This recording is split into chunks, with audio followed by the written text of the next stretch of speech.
Don't fail me now. I don't have anybody else.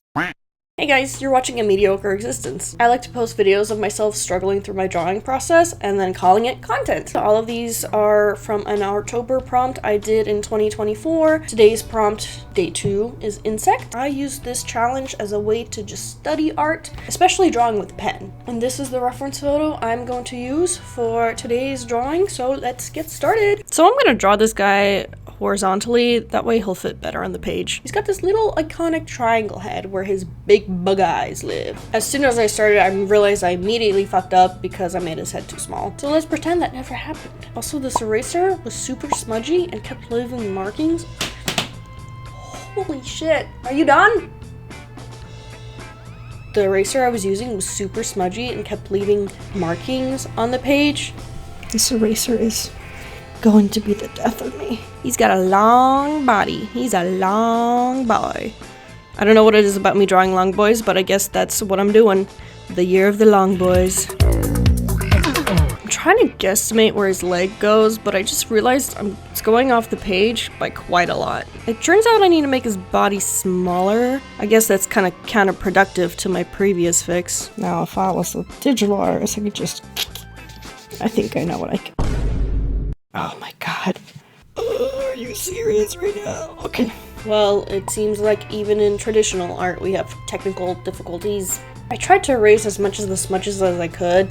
I even debated on restarting the entire page, but I didn't want to let a few smudges get in my way. Figured if I erased everything for the most part, it would be fine. Okay, I found a different eraser, and I'll punish the other one for its crimes. So I had to restart again. Yeah, you kind of go like these. Yeah, a little bit like these. I put down some rough shapes of his head, neck, and body. His legs were kind of falling off the page, but that was okay at this point.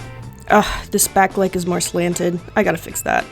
This reminds me a lot of an old drawing I did beforehand of a horror monster. I never realized that I made her legs look like praying mantis legs. I just kind of thought they would look cool that way, but now that I'm thinking about it, she's definitely some kind of praying mantis mutation. Just drawing a simple guideline for the surface he's on. I think I'm gonna make a few changes here. I think I want his body to be a little longer and thinner, angled just a bit down. Bit like you really got lost in the process. It's okay, we'll find you. And I will kill you. Okay, so this top page keeps rising up and it's bugging me, which is absolutely unacceptable. So I'm using this cup of slime to hold it down.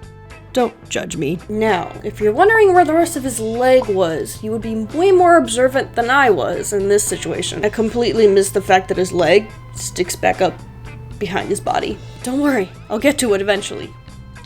Sit tight. It took me an embarrassing amount of time to realize I didn't draw it in, but I did later.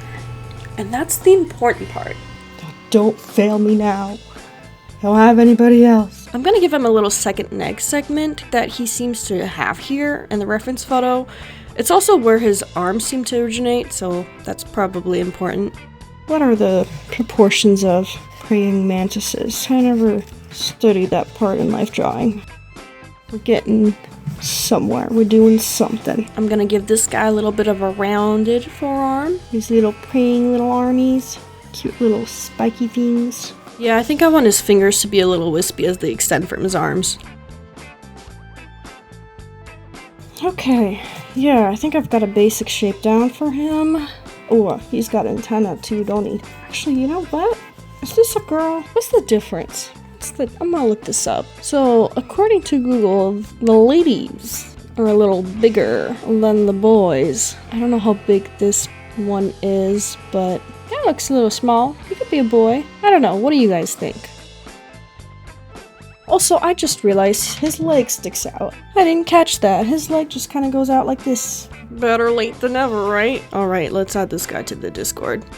And his face is more pointed with those bug eyes. And stop staring at me with them big old eyes. I'm gonna get rid of the lines of his back leg crossing over his body, but I'm glad that leggy's in there, for sure. For sure, dude. You know what? I think he's ready for a makeover. I'm gonna raise the sketch a bit to lower the opacity.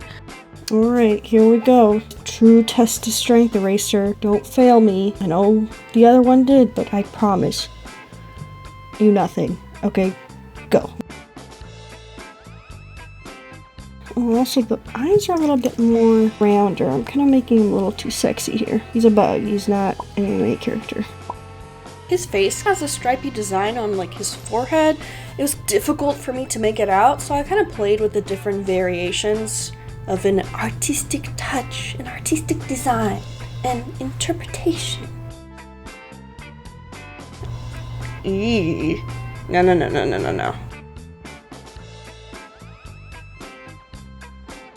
Nope. So I didn't like any of the attempts I made and decided, you know what, this is hard, I'm gonna go back to it later.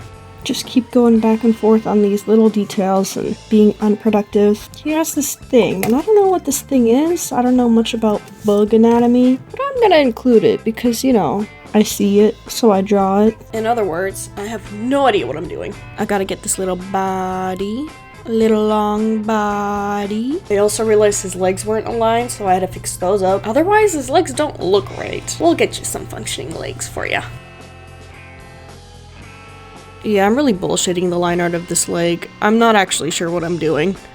I figured I should vary the width of the leg and make it smaller as it goes to the foot. Oh boy, the foot ends directly where the corner of the page ends. The problem with that is I remember learning a 2D design principle about overlapping objects. So basically, if you have two objects or an object at the end of the page, like in my situation, you either want them to fall short of the page or cross over. If you have it exactly aligned, it kind of creates this weird sense of tension. So I was thinking, like, I can't have that, you know, I don't want it to look awkward. So I'm making the decision to make the leg shorter, and as I'm looking at the reference, I think it is shorter than what I'm drawing it out to be. Okay, I'm looking at this leg, and it's completely wrong anyway, so I guess I'm just gonna have to start over. Oh my god, I have to redraw the little curve that I did. I was so proud. This is why you don't draw thick lines, because then you see all your little mistakes and everybody laughs at you. It looks like he's got a little boot on him. I think I'm okay with that. I wish I could get rid of these pesky pencil marks, but, you know, it is what it is. It's just a learning curve. Alright, so back to drawing the legs. That foreshortening might be the death of me. I think this leg might be too long for my sketch, and it goes out of frame, so I'm gonna fix that. Okay, so you don't really see it in the reference photo, but the underside of the praying mantis badonkadonk, the privacy, if you will, there are these cells, channels, sections or something. I'm actually having a hard time seeing where they go, so I'm just gonna bullshit my way through it. I'm just gonna lightly draw them in and hope they look good. Now, if I was a praying mantis underside, how would I look like? So his body starts to narrow and slightly bulges out. When you give him a bulge. And that bulge is where I'm gonna have those sections I mentioned earlier. They go something like this. Yeah, you know what? That looks praying mantis-y. I think that's alright. Now that I've distracted myself enough with the body, I might as well actually finish the fourth leg. I draw where the ADHD takes me. Those lines, they ain't half bad for someone who doesn't draw bugs on a regular basis. You know, every time I come across one of these guys, I feel like I'm being blessed. Do you ever look at one and wonder, which god did you pray to get yourself to look like this? They're kind of funky looking, but they're kind of cool too. They're just constantly praying. I don't know why I can't make straight lines for some reason. That's not my specialty. I make bylines. Boo! I was honestly so nervous about inking this, especially since I worked so hard on this sketch. I didn't want to just fuck it up. What do I do then? Restart is what I do. I don't want to do that. Okay, and now for his fun little armies that he uses to pray. Spiky little armies. He has rounded wrists where his fingers curl back. Anyone else walk around the house with T-Rex arms? Or is that's just me? I just like do this. And then Daniel's like, why? No, you know what he does? He grabs my face and he's just like, you're so cute! Gets you a man who grabs your face and tells you you're cute. Anyway, sometimes you just gotta. After doing some comparative measuring, I realized the truth. I'm just thinking if they need to be longer. They might need to be longer. Maybe his face needs to be smaller. I think that's what it is. Could be a mixture of both. So I decided to redraw his face again. but I try to keep the cute little head tilt thing. You know, I'm always embarrassed by the pencil marks that I leave that are visible after I try to erase them. Like, I'm embarrassed that I even made that mistake, and now the world knows I made the mistake. But interestingly enough, my life drawing professor back when I was in college had a different perspective on it. During critique, he'd actually point out the pencil marks on people's work and say, wow, look at how this person learned. They were studying anatomy this way, they tried this, they tried that, and they overcome it. You know, this is their final result. You can see all their attempts. So while it's not as aesthetically pleasing as you want it to be, it does show a little bit of growth as an artist. It shows your journey. It's a poetic thing, I tell myself, because I hate my unraised pencil marks. They're so ugly. God damn it. I will always hate them. I'm sorry. I'm not used to drawing on paper. I'm usually sketching digitally, so I draw so heavily. I should know better, but here we are. Anyway, back to the praying mantis. I keep struggling with the placement of his eyes. Just want them to be more, you know? I just need them to stick out farther from his head, and I'm having a hard time with his forehead as well. I don't know what to draw in there. I made a few multiple attempts to draw the designs, and this is what I came up with. Well, it's not completely accurate, but I think it's okay if I make some creative choices to simplify a few lines. I think he looks neat. Okay, I like this. I'm sticking with this design. Are these my famous last words? We'll see. The art is arting. Kind of looks like he has a turtleneck. And his finger kind of tucks in a little bit. I'm just gonna exaggerate it slightly. Oh, they got wings, don't they? I'll just lightly sketch them in somehow. Alright, look at this guy. We've got a whole bug. A bug on a page. I noticed his eyeballs got a few pupil-like dots on him, so I decided to add those in. I know they're not actually pupils. There's something about the way their eyes work. They like shift and the dots are there. There they are. He's looking good. He's complete. Well, not really. I gotta add in some spiky boys to his arms. And I'm continuing with adding spikes to his forearms. Wait, what's going on with his hands? How many long little fingers do they have? What's going on here? So apparently they have multiple fingers? I thought they only had the one. It's a bit of a messy situation in the reference pic, so I might not depict them completely accurately, but I guess it's just up to the artist's interpretation. And voila, he is ready to be inked. I'm so nervous about this, so I'm gonna do it. I'm gonna put the ink on the drawing. You know, it never gets easier. It feels like inking is always nerve-wracking for me. He's kind of got like a little section, like little lines there. Kind of want to add them. I think I'm gonna wait. You know what? Every time I'm like, I'm gonna do it, and then I fuck it up, so I'm gonna wait. I'm gonna go on what I've already drawn out and then edit it later, because that is a smart thing to do. Man, when I draw, I don't really do well with making one singular stroke. I do line art by sketching and building out strokes. It does make his outline look a little scrappy, but I guess that's what practice is for. I don't know what I'm gonna do here. I kind of made this line over here. I'm thinking back, I don't know why I did that. I think I'm gonna roll with it. I'm just gonna ignore that line. Alright. Hey, look at it! It's not bad! I spit everywhere. Oh god, that's gross. And as I started drawing his neck, I realized it kind of looked like Oh. Oh god, I hope that doesn't look suggestive. Oh no. To try to reduce the phallicness of his neck, I added a few lines in to kind of distract. But I drew them in with pencil first, because I didn't want to just, fuck it up with pen. You know me, I can't do it right the first time, so gotta try it multiple times. Ugh. Okay, I think that will make it look less like the tip of a penis. And then tragedy struck. My phone unfocused because my head was in the way, and there was a portion of my art that was lost. The process, it's just blurry with hair and scalp, and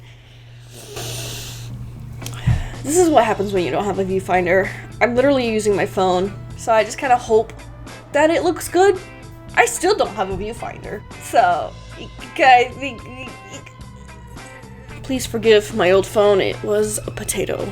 All the batteries to my lamp have finally died. Pulled out the desk lamp. So sorry, and the shift in color, but I want to get this done today. We're gonna power through. One of the other problems with not having a viewfinder is my stupid head gets in the way. I'm sorry guys, this video is just me basically being a noob at being a YouTuber. Kind of failing sometimes. Just struggling to make a video at this point and hoping it goes well, and sometimes it just doesn't. Thank you for bearing with me in these trying times. This leg's a lot scrappier than the other ones, but it's alright, he's got character. And now, I present to you Convos with Daniel.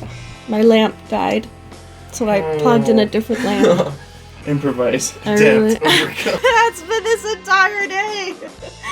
Do you know how this bug identifies? I think it's a guy. I think it's a boy bug. Yeah. The women's, their abdomens are a little bit more bulbier and plumper, and he's got a bit of a thin one, so I think it's a guy. You're saying if he had a bigger booty. Mm-hmm. If he had some cake. If he had that ass. Yeah, bug looks good. Looks like bug.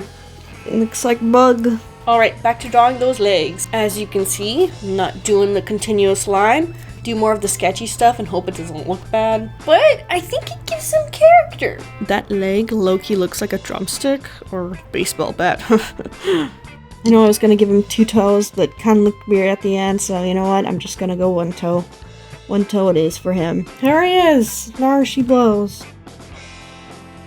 Alright, now I've got to draw in the face. I gotta get the round bug eyes in. And of course you can't see because my hand is in the way. But I also outlined my little design on his forehead. And I couldn't forget the antenna. Oh my god, my eyes. Oh my eyes did that little twitchy thing right as I did that, so it went the other way. Okay, it's fine. It's fine. Does that ever happen to you guys? It's like that my eyes buffered for a second or something. So I'm done with the thicker outline, and now I just gotta shade them in. These eyeballs, they kind of glow like gummy bears, like gummy candy. I tried to imitate that by leaving a white highlight at the top, having some shading close to the bottom, but leaving the outer edge slightly lighter, as if the outer edge is kind of glowing. I can't see his pupils anymore, so let me emphasize those. So the shading can really make or break the phallicness of this drawing. But I tried to do some simple cross-hatching. I did a little bit of darker shading under his armpit area. As I was shading, I decided to go over some of the outlines with the lighter pen because it kind of solidified them, make them look like one cohesive stroke. It's as if I know what I'm doing. Just fake it till you make it. Oh, he's looking good. He's looking good. I'm actually kind of getting excited about this guy. Look at him go. And I did some basic shadings for his hands and long fingers. As I was outlining the legs, I noticed the front leg farther from us actually looks lighter. I think that's because we're seeing the inside of that leg, which seems to be paler than the outside. Trying to illustrate that on a simple pen and paper drawing was kind of difficult for me. It's also kind of interesting to see the differences between this drawing, which uses a lot of cross-hatching, and my previous drawing of Ermine, which was very minimalistic with details. I was too scared to do anything else. Cross-hatching is still new to me because I tend to scribble impatiently, and then it just kind of looks like scribbles instead of delicate hatching marks. So I was pleasantly surprised with myself when I did a decent cross-hatching drawing. Alright, I'm almost done with those legs. That's exciting. Okay, once I'm done with those, I can get started on the body, and I might actually be done with this guy. And then I can enjoy my Friday. Next up, the lower body. I like this little highlight he has around the edge of this piece. So I'm gonna leave some space in the cross-hatching to mimic that lighter area. I actually like the hatching without the cross-hatching. The wings also had some highlights, so I added some light shading to give it dimension, but left the top portion untouched. So for his bottom, I shaded individual sections to make them look like they're overlapping one another, and I left a slight highlight at the bottom of each section to show the light reflecting from the bottom. Now that I'm done shading him, I can erase the pencil marks to see if there's anything I missed. He's looking good, but I'm gonna go back in and emphasize some of the darker areas in his body. And I also noticed he looked kind of odd without any shadow under him. I didn't want him to just be floating in space, so I wanted to add a shadow, but I did it with pencil first so I wouldn't just mess it up at the end. Once I was happy with it, I inked the shading. Okay, I think I'm done with that. I think he looks good. I mean, for a little ink illustration, he ain't half bad. Alright, here is the close-up of the drawing. I'd like to hear from you guys. What did you like about it? What didn't you like about it? What would you have done differently? And if you enjoyed my scribbling struggles, please give my video a like. And consider subscribing to the channel. I also post YouTube shorts as well, and they're about comics, as being an artist and a cat owner and a person. And remember, a mediocre existence is still an existence. Bye bye!